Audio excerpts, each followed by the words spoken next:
Pagpalang umaga po sa inyo lahat. Nandito naman po ang Iwagan ng Pangasinan na magbabagi po na naman po ng iba't ibang karunungan din po na aking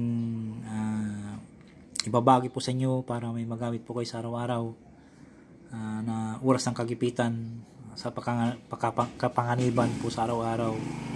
Sana po ay magpursige po kayong bago matulog sa gabi ay magdasal at pagkagising sa umaga at humingi po tayong gabay sa Diyos ang makapangyarihan sa lahat sa ating ginagawa sa araw-araw na pamumuhay para gabayan po tayo sa ating mga ninanais na marating po sa ating paparuunan po.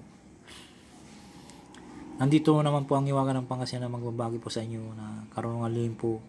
Sana ay nasa mabuti po kayong kalagayan at malayo sa sakit sa araw-araw. Saan man kayo sa sulok, apat na sulok ng mundo, sana po ay palagi po kayong malakas. At palagi po kayong gabayan ng Diyos ang makapangyarihan sa lahat. At sana po ay pakitulong po sa aking ginawang YouTube channel para makapasok po tayo sa makapasa o makakuan po. Hinihiling ko po sa inyo na sana po ipakitulong po para matulungan po ako at marami po akong ibabagay po i-share po sa inyo.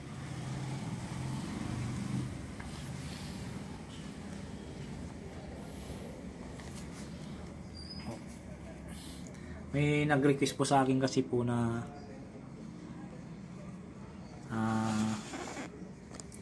ganito pong usapin po na may nag-request po na orasyon para mabilis siyang manganak. Yan po. Kumari siya i-screenshot no po para sa mga buntis dyan po na hindi po natin gustong mangyari po sa ating buhay po na kahit na po sa una po ay mabilis po tayong manganak, sa pangalawa po mabilis po tayong manganak, hindi po na yung pangatlo po nating anak, hindi po natin masasabi po yun na pari po mabilis po manganak. Kasi po nangyari na po sa aking misis po yan na kaya ako ibabagay po sa inyo sa mga misis dyan na nahirapang manganak o kahit hindi po nahirapang manganak, basta may ang ibabagay po sa inyo ay para mabilis po kayong manganak na wala po kayong mararamdaman pong sakit po sa iniinda po. I-share ko po sa inyo lamang po aking asawa po ay nung una pong nanganak po siya, imbis na sa unang manganak po ay mahirapan po siya, mabilis po siya nanganak sa panganay namin po. Ang ginawa ko po ay bago siya sumasakit-sakit na po yung tiyan niya, binuga ko na po ito sa tubig tapos pininom ko po sa kanya. Pagkatapos ko na ibuga po ay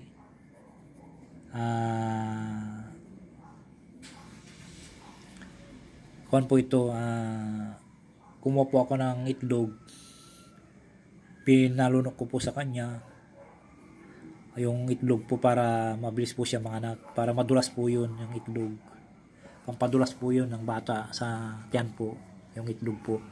Yung kung na po yung kaarawan na po siyang panganak, painumin niyo po siya ng itlog.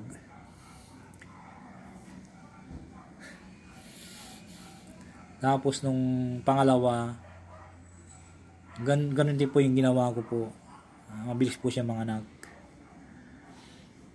At yung pangatlo, nagtatrabaho po ako sa Maynila noon. Nasa Maynila po ako nagtatrabaho. Kasi ang trabaho ko po dati po ay isang pintor po. Nung una ko pong nagsimula ay pintor po ako. Pinag-aral po ako ng aking mga magulang po ay nakinto ko lang po. Pinag-aral po ako ng magulang ko po ay nagpursige sila po na magpaaral po sa akin, kaso ako rin gusto ko po mag-aral, kaso yung napasukan po ako ng mga masamang influensya sa buhay. Aminin ko po, napalusukan po ako ng please sa buhay kasi yung mga barkada ko po talaga ay may kaya sa buhay. Ako lamang po ang pinaka mahirap sa mga barkada ko po. Ah, at sa hirap ng buhay po ay ako po ang ah, pinakamahirap sa barkada po, aking po. Palagi po ako nililibre ng mga kaeskwela ko po, barkada ko po. Kaya sumasama-sama po ako sa kanila. Ako gusto ko po talaga mag-aral po, kaso nahiyarin po ako sa kanila kasi panay libre sa akin. Po, lahat po ng mga bagay po na bisyo po, nasubukan ko yan. Hindi ko po yun itinatago po sa inyo. Subukan ko po lahat yan dahil sa barkada. Nasusubukan ko rin po yung pumapasok na ang alam ng aking mga magulang po ay pumapasok ko sa school, pero sumasama po ako sa barkada. Kasi po ako nun kasi wala po akong ginagastos, puro sila ang gumagastos, linilibre po ako. Kung gusto ko, ang hindi ko lang po napasukan sa aking pagkabarkada po yung mga fraternity, hindi ko po gusto yun. Ayaw ko po yun. Ang nakon po lamang po ako yung nagkukon po ako, nag-escape kasama ko sila at nagkakating classes po, kasi nililibre po nila ako kung saan kami pumupunta. Ang alam ng magulang ko po ay pumapasok ako sa school. At nung na po ay nalaman nila na bago mag-graduate na po, hindi nalagpak po ako dahil lang po sa barkada po. At ngayon po ang ginawa sa akin ng mga magulang ko po ay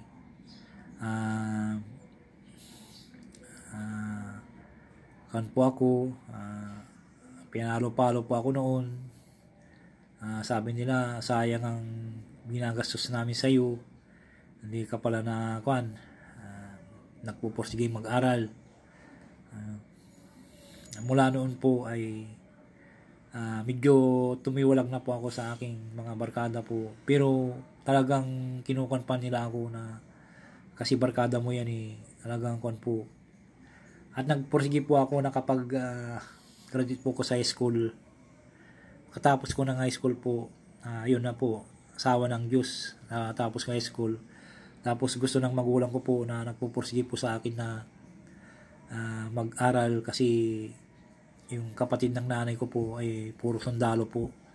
Gusto po nila akong pagpasundalawin noon. At nung pinaral po ako sa college po, ay yun po, yan ang nangyari po. Hindi na po ako hindi ko nakapasa po kasi ang barkada po nandun na naman po.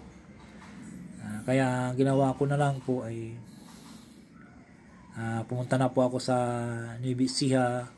Pinapunta ako ng tatay ko doon para makaiwas sa barkada. At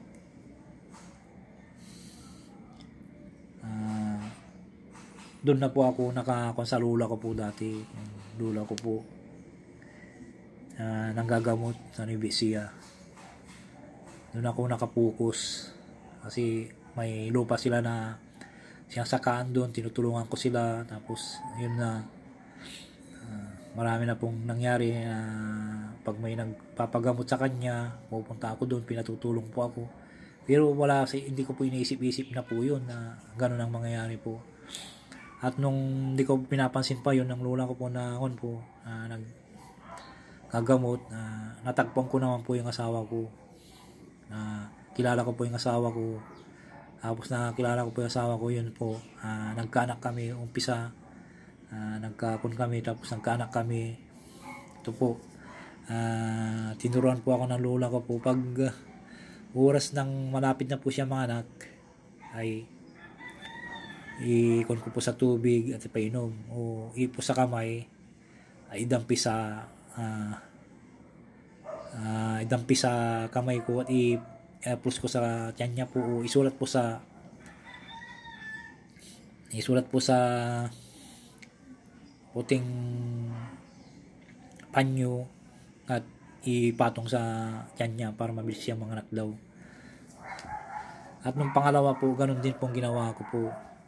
Yung pangatlo po, yun naman po yung nagkon po ako sa Maynila po, kasi medyo kulang-kulang po yung budget. Gusto ko pong magpatrabaho hanggang nakalimutan ko po na malapit na po pala mga nakang misis ko. Wala po kasing komunikasyon po noon na hindi katulad po ngayon na marami pong cellphone na ano pa man, na noon wala. Wala pong balita na kon po. Ngayon po, nung sa pangatlo po naming anak ay hindi ko po nabugaan po ng kon po. Hindi ko po naikon po. Nakalimutan din ng misis ko kasi may sinulat po ako sa panyo.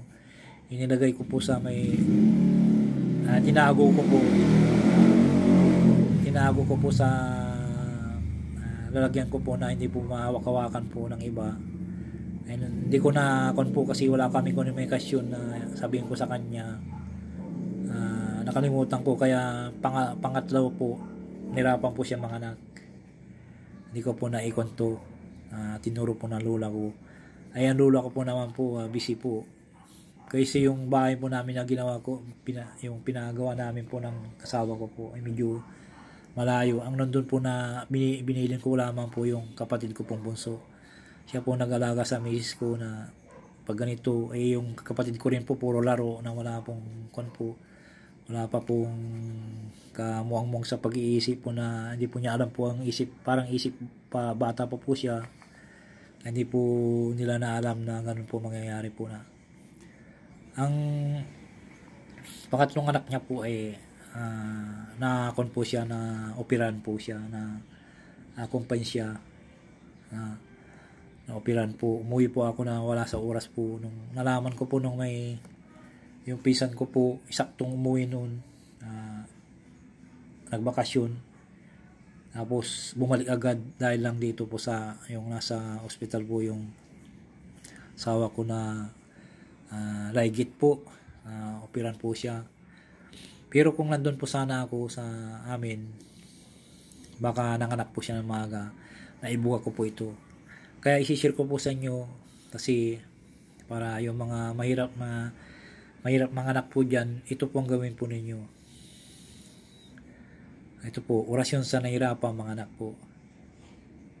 Ibulong sa lamang po sa kamay at idampi sa tiyan ng mga anak para magadaling manganak. O di kaya ay kumuha ng puting panyo at isulat at ang orasyon at ipatong sa tiyan ng mahirap manganak. Ipahawak ito at tiyak na mabilis itong manganak. Po. Tapos bago po magdasal muna kayo ng isang ama namin. Tapos isunod po yung orasyon po ng 3 beses po.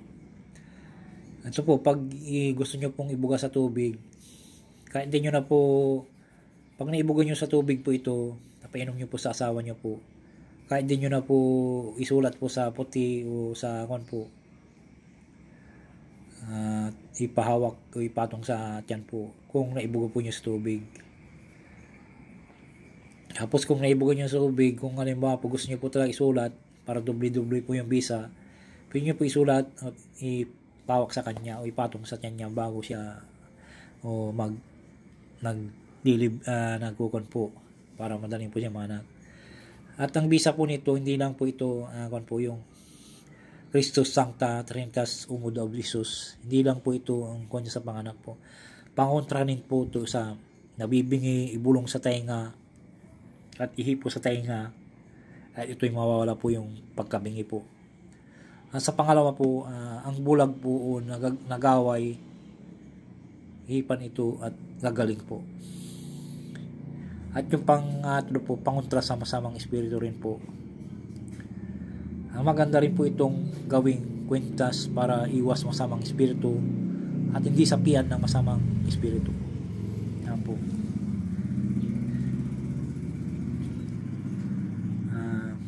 Sana po ay pasensya na po kayo kung napakon po.